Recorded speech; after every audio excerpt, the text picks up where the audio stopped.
राधे राधे भक्तों, भगवत गीता के तीसरे अध्याय से कर्मयोग आपके सामने प्रस्तुत करने जा रही हूँ, तो आप इसे ध्यानपूर्वक सुने। श्लोक 37। श्री भगवान उवाच काम एष क्रोध एष रजोगुण समृद्धव महासो महापय विधि एनम, मतलब जानो इसे। इस वैरिनम मतलब इस संसार में महान शत्रु। इस श्लोक का हिंदी में अनुवाद है भक्तों।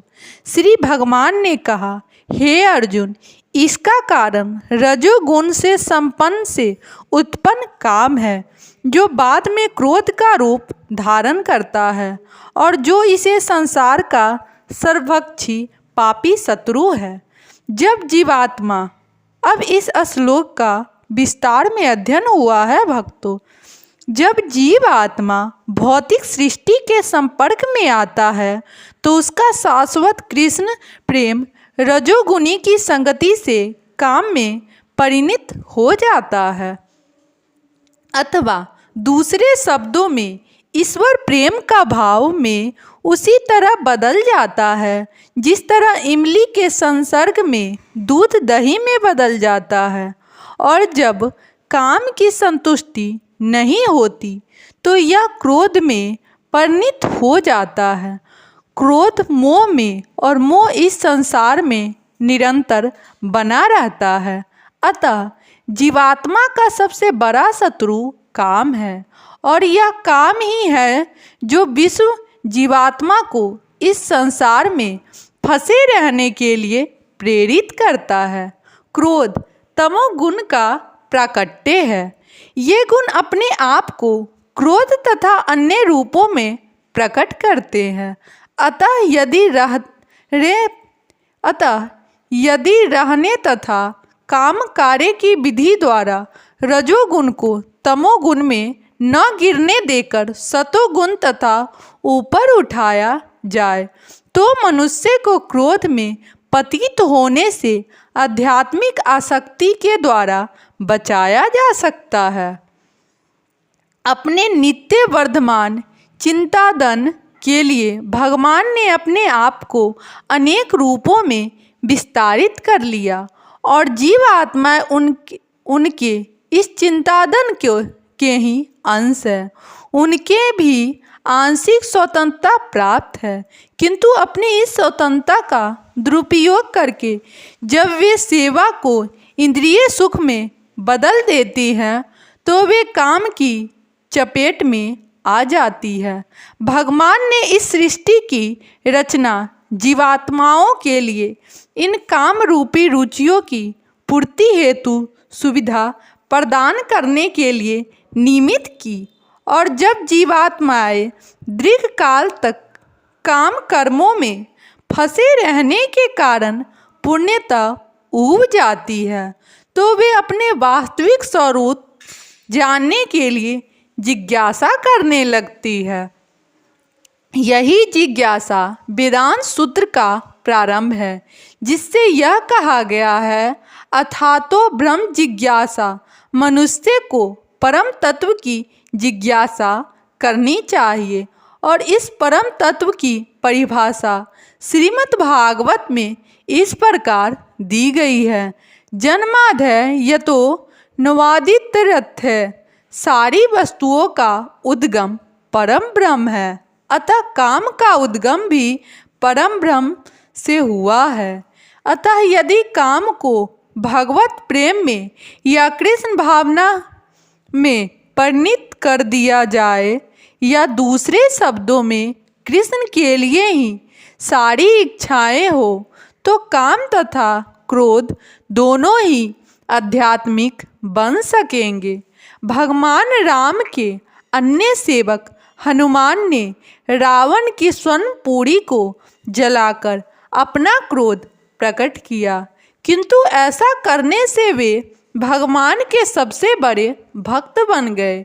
यहाँ पर भी श्री कृष्ण अर्जुन को प्रेरित करने करते हैं कि वह शत्रुओं पर अपना क्रोध भगवान को प्रसन्न करने के लिए दिखाए। अतः काम तथा क्रोध कृष्ण भावनामृत में प्रयुक्त होने पर हमारे शत्रु न रहकर मित्र बन जाता है। श्लोक 38 में बताया गया है भक्तों, धूमेन आर्वे मतलब धुएं से ढक जाती है। अहि यथा मतलब अग्नि जिस प्रकार, आदर्श मलेन च यथा उल्बेन आवृत गर्भ तथा तेन इदम आवृतम। अब इस श्लोक का विस्तार में अध्ययन हुआ है भक्तों। जिस प्रकार अग्नि धुएं से, दर्पण धूल से अथवा भूर्ण गर्भाशय से आवृत रहता है, उसी प्रकार जीवात्मा इस काम की विविध मात्राओं से आवृत रहता है। अब इस श्लोक का विस्तार में अध्ययन हुआ है भक्तों। जीवात्मा के आवरण की 3 कोटियां हैं, जिनसे उनकी शुद्ध चेतना धूमिल होती है। यह आवरण काम ही है जो विभिन्न स्वरूपों में होता है, यथा अग्नि में धुआं, दर्पण पर धूल तथा भ्रूण पर गर्भाशय। जब काम की उपमा ध्रुव से दी जाती है तो यह समझना चाहिए कि जीवित स्फुलित की अग्नि कुछ कुछ अनुभव में है। दूसरे शब्दों में, जब जीवात्माएं अपने कृष्ण भावनामृत को कुछ कुछ प्रकट करता है तो उसकी उपमा धुएं से आवृत अग्नि से दी जा सकती है। यद्यपि यहाँ कहीं धुआं होता है वहाँ अग्नि का होना अनिवार्य है, किंतु प्रारंभिक अवस्था में अग्नि की प्रत्यक्ष अभिव्यक्ति नहीं होती। यह अवस्था कृष्ण भावनामृत के सौभाग्य जैसी है।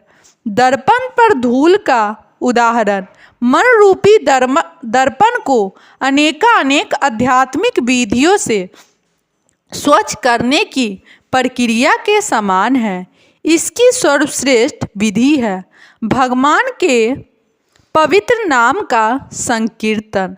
गर्भाशय द्वारा आवृत भ्रूण का दृष्टांत असहाय अवस्था में दिया गया है, क्योंकि गर्भ स्थित शिशु इधर उधर हिलने के लिए भी स्वतंत्र नहीं रहता। जीवन की यह अवस्था वृक्षों के समान है। वृक्ष भी जीव आत्माएं हैं, किंतु उनमें काम की प्रबलता को देखते हुए उन्हें ऐसी योनि मिली है कि वे प्रायः चेतना शून्य हैं। धूमिल दर्पण पशु पक्षियों के समान है और ध्रुव से आवृत अग्नि मनुष्य के समान है। मनुष्य के रूप में जीव आत्मा में थोड़ा बहुत कृष्ण भावनामृत का उदय होता है, और यदि वह और प्रगति करता है तो आध्यात्मिक जीवन की अग्नि मनुष्य के जीवन में प्रज्वलित हो सकती है। यदि अग्नि के धुएं को ठीक से नियंत्रित किया जाए तो अग्नि जल सकती है। अतः यह मनुष्य जीवन जीवात्माएं के लिए ऐसा शुभ अवसर है जिससे वह संसार के बंधन से छूट सकता है। मनुष्य जीवन में काम रूपी शत्रु को योग्य निर्देश में कृष्ण भावनामृत के अनुशीलन द्वारा जीता जा सकता है। राधे राधे भक्तों।